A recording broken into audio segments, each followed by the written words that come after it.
Good morning, I'm Ms. Deline, and it's a beautiful sunny day here on the coast of Oregon.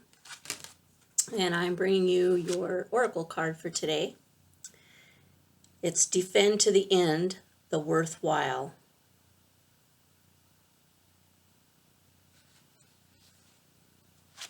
And just to remind you, this is the Sacred Rebels deck by Alana Fairchild. You are a sacred warrior, a defender of the heart. You have cried genuine tears of your own grief and also the grief of the world. You have raged at injustice and oppression in your own life and in the world. You have felt the need to protect the presence of love, for while it is exceptionally powerful, it can too easily be smothered under lies and fear. Sometimes we get distracted by the lies and the fear.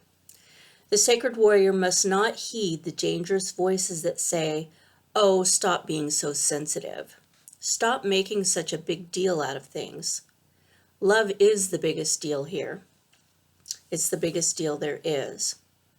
What else is worth being so sensitive about? The sacred warrior is vigilant that the presence of love is not chipped away by fear, criticism, doubt, or untruths. Even if others find the unflinching honesty of your feelings difficult to handle, even if those feelings are expressed with gentleness and compassion, the sacred warrior honors the task of being more faithful to love than to anything else. This includes the fear of loss. It includes the fear of anything at all.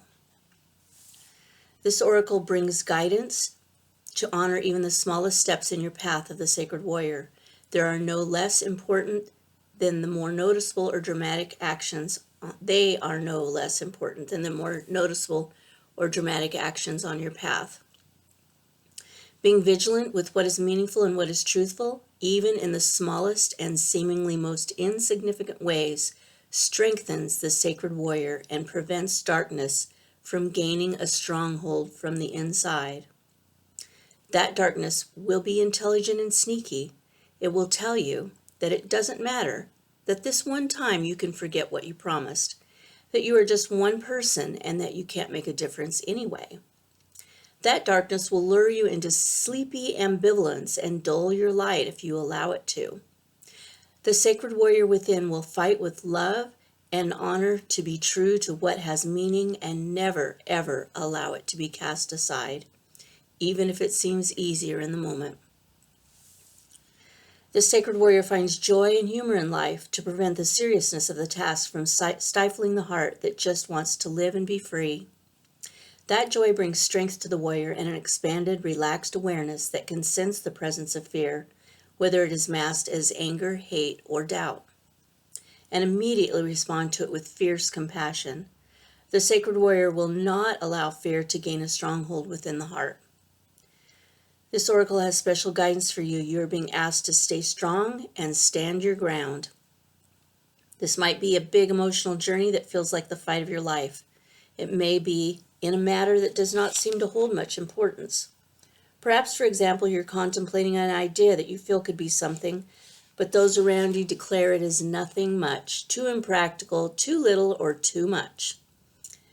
However, what is happening or soon will be happening is worthwhile, so hold tight. Ask for help if needed, stay true to the sacred warrior of love that you are, and defend to the end all that is worthwhile. I love this card. I love thinking of being a sacred warrior of love, and I think that that's that we all are born to be expressions of love, and that as we go through life, that expression is sometimes tamped down or stifled in some way, perhaps, even eradicated, and for periods of time, as anger or fear might take over. And so for me, my path, I chose at one point in my life to be as unconditionally loving as I can possibly be. I made that choice partly out of my childhood was a childhood without love. And I mean, not even a grandparent. So it was difficult. I learned what it felt like to not have love, to not be loved, to not be hugged. It doesn't feel good. I think we can all agree with that, right? And so then at some point I met some really loving human beings, and the first time somebody told me that it was the Reiki master, the can't remember what she's called, but the Grand Master. And I was at a Reiki seminar. Reiki is a hands-on healing method, and each person was we were in a line, each attending person, and she told us something, each of us, and she told me, "You are loved.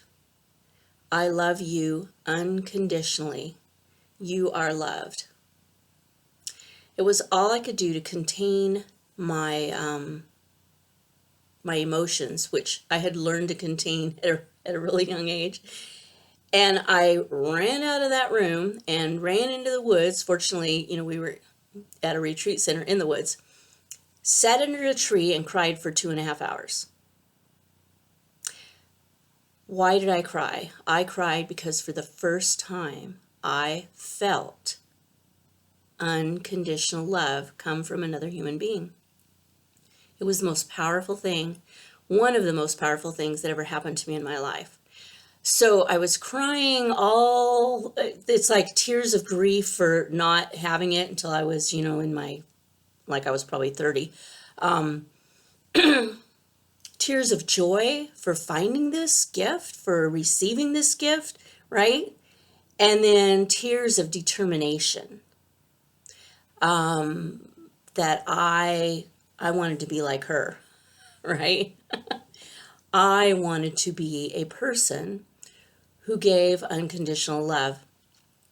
And so that's what I've worked on in my life. And it's not an easy path. Some people push you away because they feel so undeserving, unworthy of being loved, that they push you away. Don't hug me. And of course, I don't push my hugs on anybody, but I'll come close and they know I'm about to, right? Or that I'm offering that. And it's like, no. And so that's my path. And so this card, being a sacred warrior of love, I love it. And defending to the end the worthwhile. I think love is the most worthwhile thing on this planet. That if we could all love each other and see that we are all the same, we all feel emotions, we all feel anger, sadness, love, longing for that feeling of loving and being loved. And we all have similar, we're all humans, right? And if we would respond to situations with love instead of anger and fear, imagine that world. If we all just reached out and loved people, imagine the world.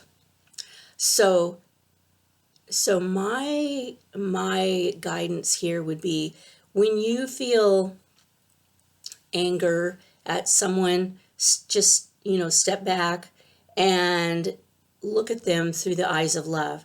They're hurting somehow. If they're acting in a way that causes you to feel anger, they're hurting. They're lost, or they're, they are in pain of some sort.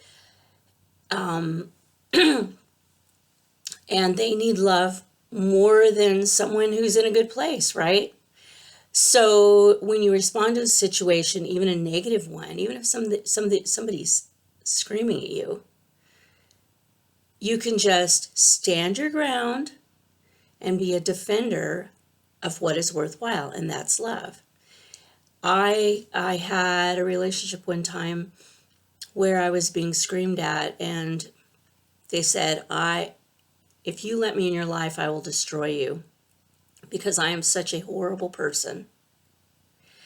And that broke my heart. It was so sad that I could see that person felt so little value, that they hated themselves. And I just looked at him and I said, there is nothing that you can do that will make me not love you, because I see who you really are. And to make a long story short, there was a huge shift there, right? It turns out later that this person told me that I was the first person that ever, everybody saw them as a bad person. I was the first person that ever saw them as who they really were, they were in their heart. They were really a loving, kind, gentle human being, but the outside world had battered them down until they were just an angry, almost, aggressively angry person. And because I saw who they really were, then they were able to shift and see who they really were and remember who they really were. It was a life-changing thing. And I'm not special in any way. It's just a choice that I made to be as loving as possible. We can all make that choice. We can all love other people and defend what is worthwhile. So this card, it's a good one. Defend to the end, the worthwhile, okay? I love all of you. I love you unconditionally. And I hope that you're able to love yourselves and that you're able to see that other people need you to defend yourself as a sacred warrior of love, and that you need to, that you possibly have that feeling like I did of wanting to be that light of love in the world and focus on that instead of all the, especially right now, all the fear and anger and accusations and blame and all the things going on in our world right now we're surrounded with, right? That's not important. Love is important. Namaste.